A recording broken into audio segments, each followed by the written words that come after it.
I've been looking on the subreddit, and I guess a lot of you guys don't get the credit you deserve. You put your work up on there and not many people upvote it. Today, I'm going to change that. I am picking some logos that I think just need a few little tweaks to take them to the next level. And when I mean a few, I mean just tiny amounts of things needing to be done. We're going to go through 3 of these logos, and each of these you will learn how to take that logo design that you have to the next level using the same principles. This video is brought to you by Envato Element. Stick around for the rest of the video where I discuss and tell you how you can get design resources for a great price. Okay, so the first logo we've got here is Spice. Found this on the Reddit and I was like, you know, this has got some promise, but what does it need doing? Well, instead of explaining, I'm going to show you. First of all, it looks okay. The problem that I have is with the typeface used. I believe it is Brandon Grotesque. That is the typeface that they've used. The concept is amazing. They've got a flame, they've got the red, they've got the sans serif, but there's a few issues in here. First issue is on the P, this flame does not fit because it's not sort of in line. The second issue is the type choice. It's not thick enough, it's not bold enough, it needs to be bigger, it needs to sort of stand out. And I'm guessing that this logo will be on like a Spice bottle or something. So what I'm gonna do is I'm gonna put this aside, and the first thing I want to change is the type. So let's go put Spice in. I'm gonna choose something like Gotham Ultra. This is a really wide font, and it's meant to be wide, it's meant to be bold, but very clean at the same time. Like with everything I do, I'm gonna go ahead and just duplicate that by alt-dragging it up, and I'm just gonna keep that as live text for now, out of habit. I'm gonna press Command-Shift and O, and with that, all I'm doing is outlining the text. When you outline the text, it gives you more control. It stops being a live text, so you can't edit the text like normal, and makes them into shapes where you can see these paths. I'm going to select them, right click, and go to ungroup, so that we can mess around with each letter individually. The next thing I want to do is I want to bring in the spice back in. We can do this in 2 different ways. We can either put the spicy flame in the P, or we could just put it on top of the I. Now in logo design, you can be as simple, but it's all about, you know, being functional. When you zoom out, I want to be able to see that flame. So let's make a flame. Let's go make a perfect circle. I'm going to go ahead, use my direct selection tool and just drag this up by holding shift. Let's get rid of these handles that are pulling it out and giving this crazy weird look. I'm going to go to Shift C, which gives us to this tool, anchor point tool, and I'm just going to click and it gets rid of them all.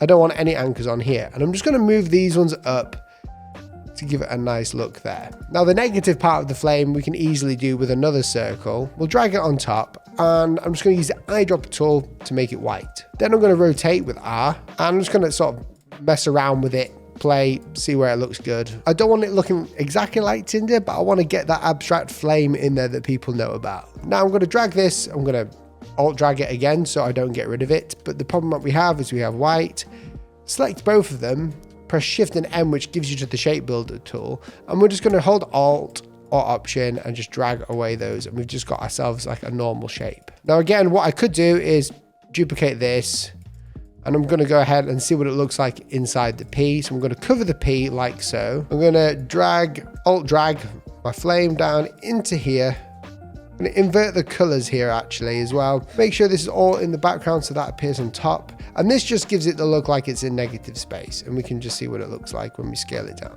It's a bit better, but I think we could do one better than that actually. I think the best way to do this is to put the flame on top of the eye. It makes more sense. The reason being is because when we're looking at it, everything is sort of in this square here, and anything on top is sort of standing by itself, which is more like an icon. So if I keep this flame bit on top, I can scale this down, make sure it looks good. It needs to be a bit smaller, I reckon. We don't want it to look like a candle too much. I'm gonna group them, Command G, select the same color, and there we go. So before we had this, which looks good, the concept is there, but the font is wrong. And now we have this, really big, super clean, super minimal, scales really nicely. You can read it, you can still understand it. Looks great. This next one is Groovy Orange. Now, I don't particularly care about the company at this point. It's more of the principle of logo design. You've gone ultra minimal here by having two, basically an orange and a G together.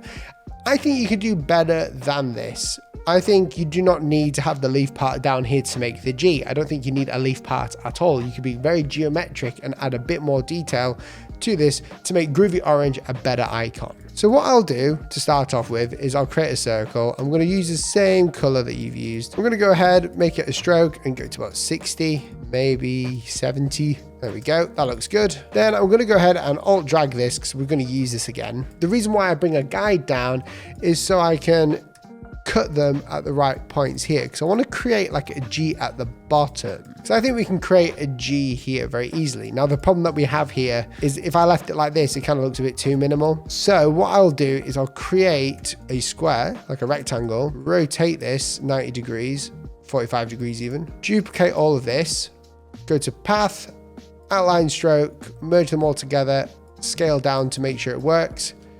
Kind of works. I'm just going to move this lad up a little bit more. And there you go. In a couple of seconds, or probably about 2 minutes, we've created an icon that actually works a bit better. It reads more like a G.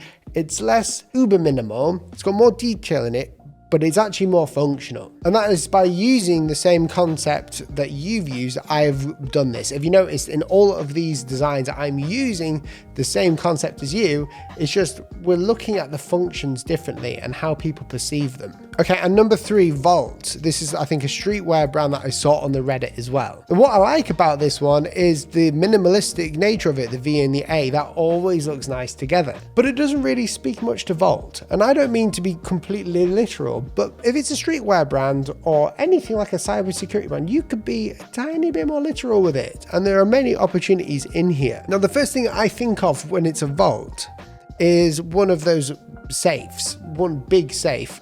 But I don't want to just put a safe in on the U, which would be the first thing I would try. There's nothing really too equilateral in the squares there. There's no real squares, all rounded in the U. But what I do see a lot of is these circles here, these sort of tube-like shapes. And what that makes me want to do is create a keyhole. So I can create a keyhole like a cartoonish one. Now, the great thing about this is that we can use this as negative space. So what I'll do, similar to the Spice logo, I'll just write Vault in all caps, outline this, ungroup it. See this A? We're going to fill it back in. We'll go ahead, duplicate this, merge them together, make it so it's white, bring it to the front, and we're going to use this as the negative space because this is very geometric, the A.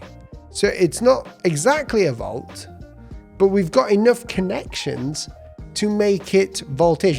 It's locked, it's a vault, it's heavy, it's bold, it's hard to break through, and that's what we're trying to get in here. We could do some slight editing of this to make it fit a bit nicer. We can make it more stubby, change the color to this, and voila, we have vault. There you go. I mean, they both look good. I prefer my one just because it's a bit more literal. It's got a bit more interesting things going on inside with the key lock there, but it just goes to show, when you think about the function, when you think about the connections between the imagery inside the logo, whether it's orange, whether it's spice, you know, the spice one did a really good job of bringing that fire in, but the placement was different, you know. With the orange one, we had a G, which made sense, you know, groovy orange, and I get that. But to be groovy, you want more line work in there.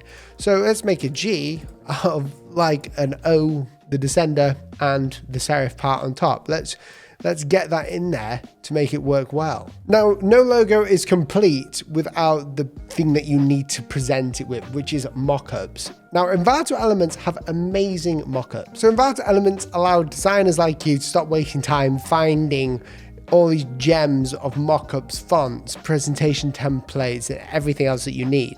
It's all on the website and you just quickly search for it, and there are thousands of amazing resources for you, including the mockups like the one that you're seeing now of me just putting spice on this to make it look a bit more spicy. It looks a bit dark, to be fair, right now. So with 55 million assets like fonts, photos, video templates, WordPress themes, and Adobe templates, they offer amazing value to you as a designer. And after your subscription of Envato Elements has stopped, the license stays with you forever, so you don't have to worry about getting told off for using other people's works that you've bought. Now, if you use the link down below and you go to the annual subscription and you sign up for the annual subscription, you get 50% off that. That's like less than $20 a month for 55 million assets. You get access to absolutely everything on there, and $20 a month is an absolute steal. So go ahead, click the link down below. I look forward to seeing your work online using those resources. So there you have it. Those are the new logos on there. Let me know what you think about them. Again, it is all about just taking it to that next level, what you need to do. I think everyone has the ability to do this. They just need to know how to do it. And the way you do that is by asking yourself, who's this for? Where is it going to be seen? How small does it need to be seen at? And where is it going to be used? If you did enjoy this video and you want to see more videos like this one, press that red subscribe button. You only have to do it once and then you're part of the subscription. I won't say family because that's cringe, but you'll be subscribed to me and you'll love it. Thanks Invata for sponsoring this video. If you want to watch another video, go ahead, watch one of those Reddit ones. I'll link them down below. See you in the next video. Goodbye.